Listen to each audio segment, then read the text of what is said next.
아동부 친구들 안녕하세요. 일주일도 건강히 잘 지냈나요? 오늘도 함께 말씀을 보도록 할게요. 오늘은 십과 유혹을 이긴 요셉의 이야기를 한번 나누어 보도록 하겠습니다.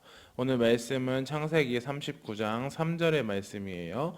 그의 주인이 여호와께서 그와 함께 하심을 보며 또 여호와께서 그의 범사에 형통하게 하심을 보았더라. 아멘. 이스마엘 상인들은 요셉을 애굽으로 데리고 가서 바로의 신하인 보디발 대장에게 팔았어요. 하나님께서는 요셉과 함께 하셨고 요셉이 보디발 대장의 집에서 일할 때 모든 것이 잘 되게 하셨어요.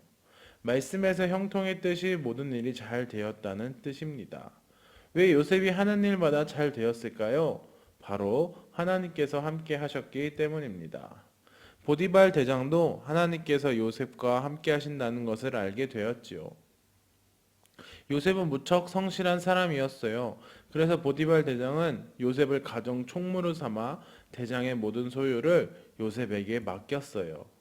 그 후 보디발 대장의 재산은 요셉으로 인해 날이 갈수록 늘어났고 풍성해졌어요.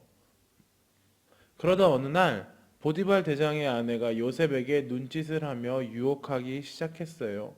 요셉은 놀랐지만 그 유혹에 넘어가지 않았어요. 마님은 주인 어른의 부인이십니다. 그런데 내가 어찌 이런 나쁜 일을 저질러서 주인 어른과 하나님께 죄를 지을 수 있겠습니까? 이렇게 말한 요셉은 보디발의 아내의 유혹을 거절했어요. 그리고 보디발의 아내와 함께 있지 않으려고 했어요.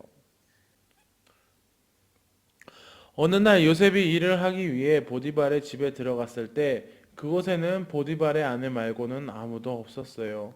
요셉은 마음이 불편했지만 꾹 참고 일을 하고 있었지요. 그런데 무슨 일이 벌어졌을까요?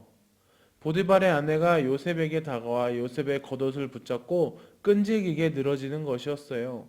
요셉은 죄를 짓는 것이 두려워 겉옷을 버려두고 보디발의 집에서 황급히 도망쳤어요. 보디발의 아내는 도망간 요셉 때문에 화가 났어요. 그래서 그녀는 하인들을 불러 거짓말을 했어요. 히브리인 종이 나에게 나쁜 짓을 하려고 했다. 그리고 내가 무서워 도와달라고 크게 소리를 질렀더니 겁에 질려 옷을 놓고 도망쳤어. 보디발의 아내는 보디발이 집에 왔을 때 하인들에게 말했던 이야기를 하며 남편에게 요셉의 겉옷을 보여주었어요. 그 이야기를 들은 보디발은 몹시 화가 났어요. 화가 난 보디발은 요셉을 잡아 감옥에 가뒀어요. 요셉은 하나님의 말씀을 지키고 죄를 짓지 않으려고 하다가 오히려 감옥에 갇히게 되었어요. 하지만 요셉은 후회하지 않았답니다. 여러분, 요셉이 왜 후회하지 않았는지 나누어 보면 좋을 것 같아요. 그리고 감옥에 간 요셉은 재판관의 호의를 받고 하나님께서는 하나님의 말씀대로 산 요셉을 이집트의 총리로 만드십니다. 여러분, 우리가 지금은 조금 손해를 보고 피해를 입는다고 하더라도 하나님의 말씀대로 사는 것이 더 소중한 것이에요. 비록 오늘 요셉의 이야기는 요셉이 감옥에 갇혀지면서 끝이 났지만 결국 이후의 이야기는 요셉이 애굽의 총리가 되는 그러한 기회가 되는 이야기예요. 여러분, 우리의 양심을 지키고 하나님의 말씀을 잘 따라서 승리하는 우리 아동부 친구들이 되었으면 좋겠어요.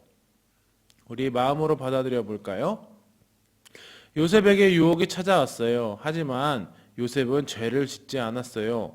그로 인해 요셉은 감옥에 갔지만 요셉은 후회하지 않았답니다. 여러분, 우리 친구들도 요셉처럼 후회하지 않고 하나님의 말씀대로 살아가는 친구들이 되기 원해요. 우리 함께 기도할게요.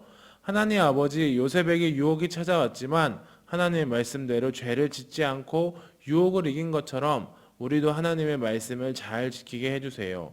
요셉이 비록 감옥에 갇혔지만 후회하지 않은 것처럼 우리도 하나님의 말씀을 지켜서 조금 손해를 보더라도 하나님이 더 큰 은혜를 주시는 것을 믿게 해주세요. 예수님의 이름으로 기도합니다. 아멘. 우리 친구들 일주일도 건강히 잘 지내고 다음 주에 다시 만나요. 안녕.